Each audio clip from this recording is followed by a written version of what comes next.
오늘 열왕기하 18장 1절에서 8절 말씀 우리 함께 합독했습니다. 이스라엘 왕 엘라의 아들 호세아 제3년에 유다 왕 아하스의 아들 히스기야가 왕이 되었다. 이렇게 시작이 되죠. 유다 왕 이야기. 하나님을 붙드는 유다 왕입니다. 히스기야 이야기죠. 그가 왕이 될 때 나이가 25세라. 예루살렘에서 29년간 다스리니라. 그의 어머니 이름은 아비오 스가랴의 딸이더라. 이렇게 스가랴의 딸입니다. 히스기야가 그의 조상 다윗의 모든 행위와 같이 야훼께 보시기에 정직히 행했다.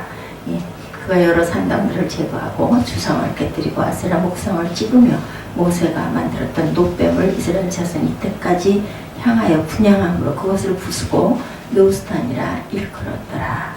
히스기야가 이스라엘 하나님 야훼를 의지하였는데 그의 전후 유다 여러 왕 중에 그러한 자가 없으리니 곧 그가 야훼께 연합하여 그에게서 떠나지 아니하고 야훼께서 모세에게 명령하신 계명을 지켰더라. 야훼께서 그와 함께 하시며 그가 어디로 가든지 형통하였더라. 저가 아스로 왕을 배반하고 섬기지 아니하였고 그가 블레셋 사람들을 쳐서 가사와 그 사방에 이르고 망대에서부터 견고한 성까지 이르렀더라. 히스기야가 아주 하나님을 경외하고 우상들을 다 깨부시는 그러한 사건들. 그래서 하나님께서 항상 어디로 가든지 형통하였다. 그래서 히스기야의 신앙개혁에 대해서 말씀하고 있습니다. 지금부터 2700년 전 유다왕 히스기야가 집권할 당시 국제정세는 작은 나라 유다가 살아남기에 아주 힘든 상황이었습니다. 북이스라엘과 아람은 신흥 강국 아수르에게 정복을 이미 당했고, 아수르는 이제 유다를 압박해 오고 있었죠. 이미 북이스라엘은 정복을 당했습니다.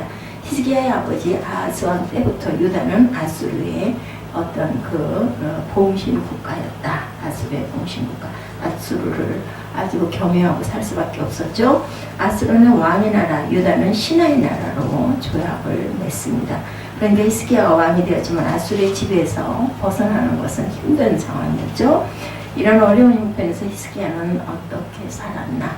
3, 4절에 보면 히스기야가 그의 조상 다윗의 모든 행위와 같이 야훼께 보시기 정직하게 행해서 여러 산당들을 제거하고 주상을 깨뜨리고 아세라 목상을 찍고 모세가 만들었던 놋뱀을 이스라엘 자손이 이때까지 향하여 분향함으로 그것을 부수고 놋조각이라 일컬었습니다.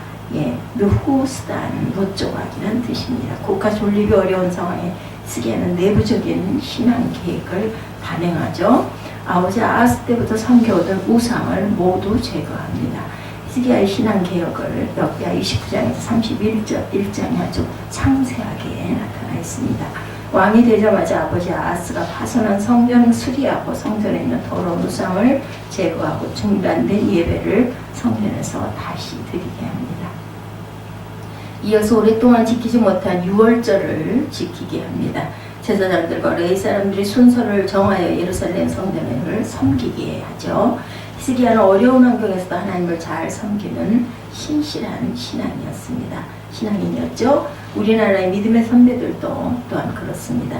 일제시대는 말할 것도 없고 6.25 전쟁 때에도 피난민들이 가는 곳마다 천막교회를 세워 하나님께 예배를 드렸습니다. 대구의 영락교회, 부산의 영락교회, 또 노회, 평양 노회 등 이북 노회들이 생기게 된 것이 이런 피난민들이 세운 교회였죠. 전쟁 중에 예배는 끊이지 않았습니다. 더 열심히 기도했죠. 어려움을 당할 때 우리는 어떻게 해야 되는가? 오늘 보면 17절부터 보면 아스방 사네립이 유다를 쳐들어와 예루살렘을 포위합니다. 예루살렘이 포위당했으니 거의 절망적인 상태였겠죠. 이것을 역대하 32장 1절에 이렇게 표현합니다. 모든 충성된 일을 한 후에 아스방 사네립이 유다에 들어가서 견고한 성읍들을 향하여 진을 집어쳐서 점령하고자 한지라. 이 모든 충성된 일은 내부적인 신앙개혁의 작업이었죠. 우상을 제거하고 예루살렘 성전을 수리하여 예배를 회복한 후에 아수르가 쳐들어온 것인데, 우리는 당하는 어려움 중에 신앙생활과 아무 관계없이 정치, 경제, 사회 환경이 어려워 고생하는 경우가 많습니다. 어려움을 만났을 때 우리 그리스도인들은 어떻게 해야 되나? 히스기야가 그 모범을 오늘 본문에서 보여주고 있죠. 또 역대하 32장 6절에서 8절에도 보면 지휘관들을 세워 백성을 거느리게 하고 성문 광장에서 자기 앞에 무리를 모으고 말로 위로하고 이르되 너희는 마음을 강하게 하며 담대히 하고 아스로 왕과 그를 따르는 온 무리로 말미암아 두려워하지 말며 놀라지 말라. 우리와 함께 하시는 이가 그와 함께 하는 자보다 크니 그와 함께 하는 자는 육신의 팔이요 우리와 함께 하시는 이는 우리의 야훼 하나님이시라. 이렇게 증거하고 있습니다. 역대하 32장 내용에 보면 반드시 우리를 도우시고 우리를 대신하여 싸우시리라 하고 백성이 유다왕 히스기야의 말로 말미암아 안심했다. 히스기야는 위기 상황이 하나님을 붙들죠. 하나님이 나에게 어떤 분이신지 백성들에게 확인을 시켜줍니다. 하나님은 어려움에 처한 우리와 늘 함께 계시죠. 하나님은 세상에 어떤 권력이나 군사력보다 당연히 강합니다. 이 하나님이 우리 아버지시라는 것을 우리가 항상 긍지로 여기며 힘으로 야훼의 힘으로 살아야 되겠다. 아버지 하나님이 우리를 도우시고 나를 대신하여 싸우신다는 걸 잊지 마시기 바랍니다. 백성들은 왕의 말을 듣고 안심하였다 이렇게 나타나죠. 오늘 본문 5절에 히스기야가 이스라엘 하나님 야훼를 의지하였는데 그의 전후 유다 여러 왕 중에 그러한 자가 없었다. 히스기야는 하나님을 의지합니다. 여기 의지하다라고 번역된 히브리어는 신뢰하다, 든든하다, 평안하다, 담대하다라는 뜻으로 번역이 됩니다. 히스기야는 어려울 때 하나님을 신뢰하죠. 하나님을 신뢰하면 든든하고 평안하다. 그리고 또한 담대해집니다. 우리가 든든한 백이 있다 이런 얘기하지 않습니까? 아기들이 엄마 옆에 있으면 그 아주 무서울 게 없이 평소에 무서워하던 그러한 형아들도 그냥 막 하고 나는 엄마가 있어 이런 마음을 갖게 되죠. 이렇게 하나님을 붙들고 나보다 큰 세력이 있을 때는 우리가 담대해집니다. 하나님을 신뢰하는 것이 무엇인지 구체적으로 6절에서 설명합니다. 곧 그가 야훼께 연합하여 그에게서 떠나지 아니하고 야훼께서 모세에게 명령하신 계명을 지켰더라. 하나님을 신뢰하는 것은 하나님께 연합하여 닿다라는 뜻을 갖고 있습니다. 연합하다로 번역된 히브리어로 서로부터 분리될 수 없다라는 뜻을 가지고 있죠. 6절을 풀어서 설명한 성경에 보면 히스기야는 하나님을 꼭 붙들고 잡은 선을 절대 놓지 않고 하나님께서 모세에게 명령하신 모든 말씀에 그대로 순종했다 이렇게 나와 있습니다. 하나님을 신뢰하는 것은 하나님을 꼭 붙드는 것이다.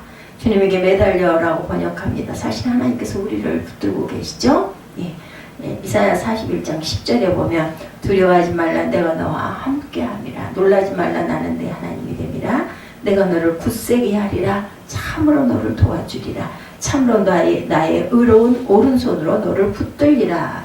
찬양 우리가 아주 즐겨합니다. 하나님의 손이 우리를 붙들어 주겠다. 하나님이 우리를 붙드시지만 우리가 하나님을 떠날 수도 있습니다. 그렇기 때문에 하나님은 우리를 꼭 붙들어 주십니다.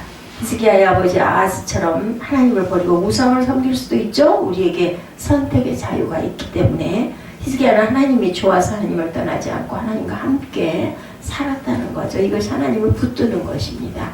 믿음이 약한 사람들은 위기를 만날 때 헛된 것을 붙잡습니다. 히스기야의 아버지 아하스가 그랬죠. 하나님을 신뢰하라는 이사야 선지자의 말을 듣지를 않습니다. 도리어 강대국 아수르를 의지하죠. 그런데 그 아들 히스기야는 어떻게 이렇게 하나님을 잘 믿고 섬길 수 있었을까? 2절에 히스기야의 어머니를 소개하죠. 그의 어머니의 이름은 아비요 스가리아의 딸이었더라. 역대 29장 1절에 어머니의 이름이 아비야로 나타납니다. 아비는 나의 아버지라는 뜻이고 야훼는 나의 아버지다. 야훼는 나의 아버지다.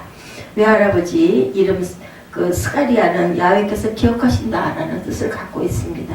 어머니 외할아버지 이름만 봐도 외가가 신앙이 좋은 가문임을 우리가 알 수가 있습니다.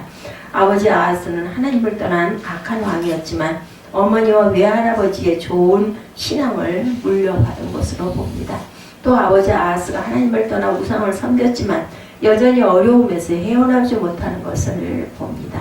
이것은 아니다라고 생각한 히스기야는 아버지를 반면 교사로 삼습니다. 어려울수록 헛된 것을 붙들지 말고 주님만 붙들고 주님께 매달리는 저와 여러분들이 되셔야겠습니다. 열왕기 상하라는 역사책을 기록한 때는 유대인들이 바벨론의 포로 생활을 할 때였습니다.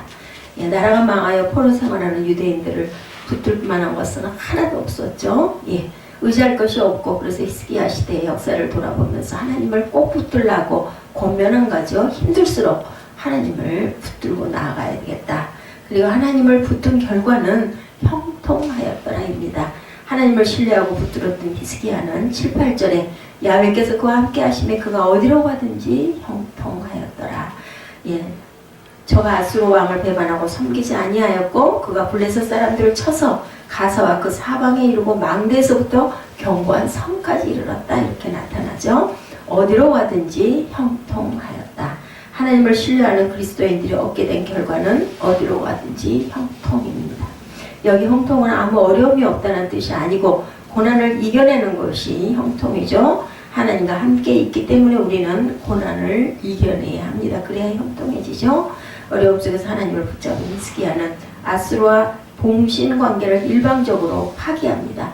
더 이상 아수르를 섬기지 않죠. 그랬더니 아수르가 유다를 쳐들어와 예루살렘을 포위합니다. 아수르 왕 사네립이 장군 랍사게를 보내어 이렇게 협박합니다. 히스기야가 너에게 야훼를 의지하라 하는 말을 듣지 말라. 네, 히스기야가 너희를 설득하여 야훼께서 우리를 건지시라 하여도 듣지 말라. 여호와가 예루살렘을 내 손에서 건지겠느냐. 결국 이 전쟁은 사네립과 하나님의 싸움, 결과는 뭐 보나마나 하나님의 승리였겠죠. 18만 5천 명의 아수르 군대를 하루아침에 모두 죽이십니다. 하나님의 승리하는 것, 이렇게 아주 시원하게 형통해진다는 것을 우리가 봅니다. 형통하다는 것은 내게 닥치는 어려움에 넘어지지 않는 것이죠. 아무리 힘들어도 포기하지 않고 끝까지 견뎌나가는 것, 그런 것입니다. 그래서 최후 승리를 얻는 것, 하나님께서 어려움을 이기게 하시고 하나님께서 견딜 힘을 주시고 하나님께서 결국 승리의 면류관을 쓰게 하신다는 것을 잊지 맙시다. 그것이 바로 형통입니다.